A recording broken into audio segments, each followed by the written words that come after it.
about things you can't see, but nonetheless, I personally believe are really there, and that is the afterlife and spirits and what happens to us when we cross through that door and go to another experience. And I have two experts with me, Mark Anthony, the psychic lawyer. Nice to have you back with us. Thank you. And also Dr. Marjorie Woollacott. Yes. Now, you're a neuroscience and rehabilitation professor, University of Oregon, for 30 years. You've been studying near-death experiences? That's right. Okay. So my original research was in rehabilitation science because I was a materialist at that time and thought that that was all that was part of our human personality. And I feel it, it's here. That's it.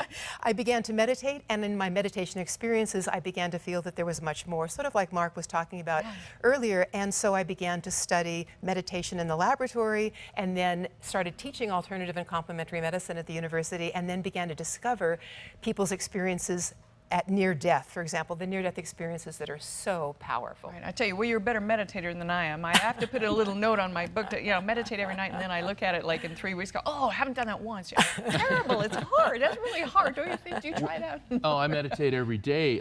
Prayer and meditation are central to spiritual development and also to stress relief. Yes, that's true. Okay, all right. You guys are inspiring me. I'm going to try. Keep trying. Just keep trying. That's all I can say. So the near-death experience, now this is where someone is like clinically dead. Exactly. So no heartbeat. The EEG, in other words, their brain activity is flatlined when they're measuring it in the hospital. Which we say, oh, they're dead. They're dead. And I have an interesting story about a woman that I interviewed who was an MD who was having her second child, and they had complications and she had to have a C-section. And in the middle of that, her heart stopped. And she left her body. She saw everything happening in the hospital room, which was verified afterwards. And when she then went to another realm but came back because someone said in that realm you must live, she heard that she had just had a little baby girl. And then when she woke up in the recovery room with her husband, another MD, and other people around her, she said, I have to tell you 3 things before you talk to me. I know that my heart stopped. I know I had a little baby girl, and I know that my uterus is out. And also, I went from being an atheist to now understanding that I'm much more than that. I think an atheist is just fear, and maybe they just don't know what form things take, which it can be confusing with, organized religions or whatever. Everybody's got a different view. What's after? What's after this? Atheism's a religion unto itself because it's a belief in nothing.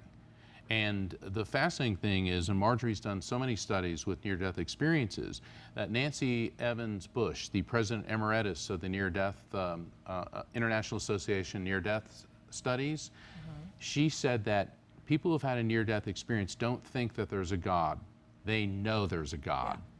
And I myself have had a near-death experience when I was about 3. Really? My father, who was a Navy SEAL, had 2 of them, and my mother, in an operation, also flatlined on the table. And after about 40 minutes, they brought her back, and she was talking about all of her father and her uncle and her grandmother and all these people that she'd seen.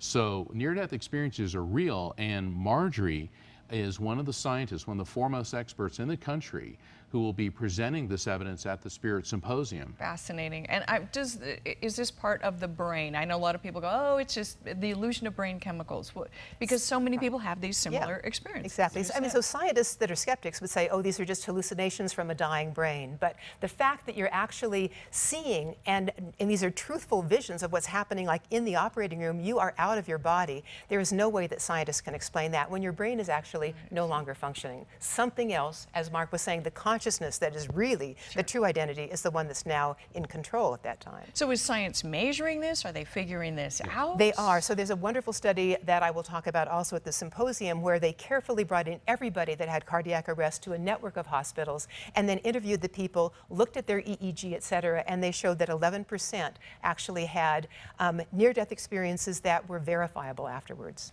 In fact, one of our colleagues, Dr. Kenneth Ring, he actually wrote the foreword for my new book, Evidence of Eternity.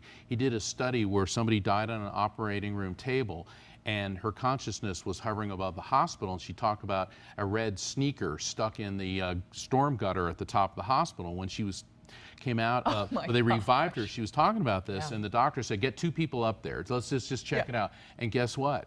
There was a red was there. sneaker exactly where she said it was.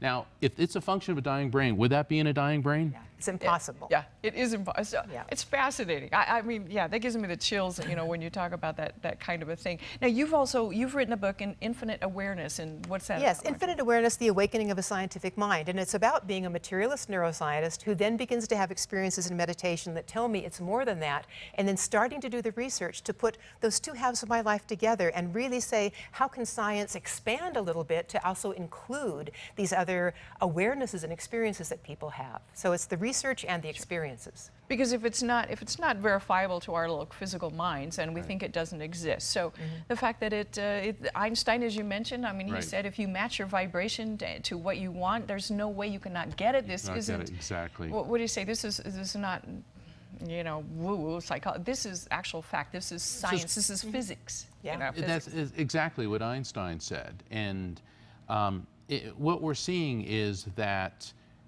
there is more to the universe than our 5 physical senses can perceive. NASA indicated recently that 90% of the universe is composed of dark matter, which is beyond our technology's ability to perceive. So for us to go around and say, oh, if I can't see it, I don't believe it, then pretty narrow. yeah, Pretty you're kind of missing the boat, kind of like the unicorn missed the ark. I know. I kind of think it's like fear and stuff. Yeah. Anyway, but a fascinating thing in the fact that science is picking up on this and saying, okay, we cannot ignore this. There is something going on here.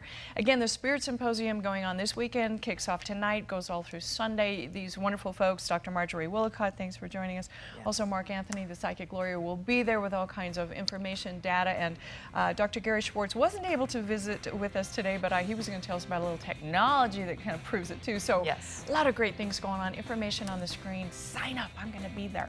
Thanks so much for joining us again. Thank both of you. Thank you, Sandy. Wonderful. Yeah. Don't you go away.